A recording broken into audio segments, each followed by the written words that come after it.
Hi, I'm Dr. Halperin. I just wanted to talk briefly today about supplements. There's a lot of confusion around supplements, so I'm not talking about medications like non-steroidals and stronger painkillers.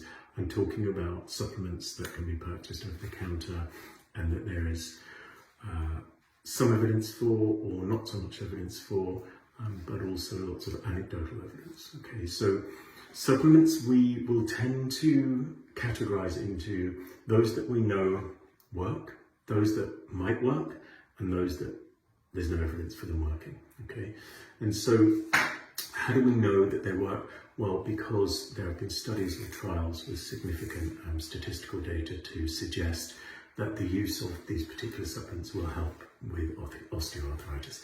Okay, so the things that we know very likely do work in terms of supplements are essential fatty acids, so salmon and fish oils in dogs and cats, rather than the plant essential fatty acids, which don't seem to work as well.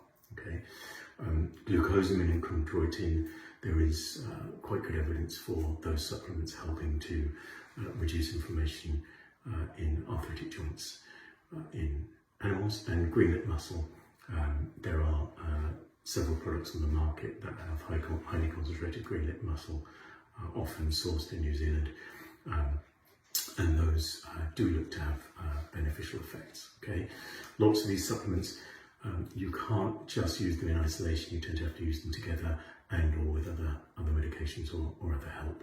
And I'll talk about some of those in other videos. Now, the supplements that might work, but we're not sure.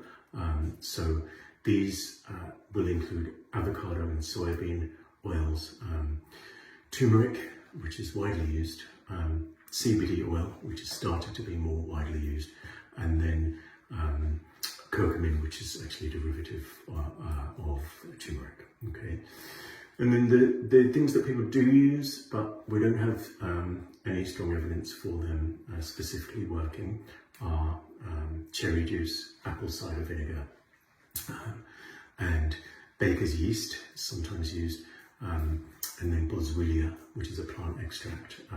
Again, lots of anecdotal evidence for that working, but we don't have strict scientific controlled studies to show that that's beneficial. Having said all of that, I'm fully in favour of us trying all of these things, providing they don't have side effects.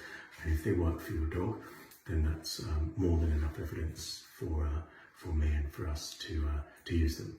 So so the general rule is, if it works, let's use it, so long as I said, as it's not dangerous or has side effects, which none of these supplements do. But it's important to understand which of these does have what we would call good scientific research and evidence base for them working. Okay, hope that makes sense and I hope that was useful.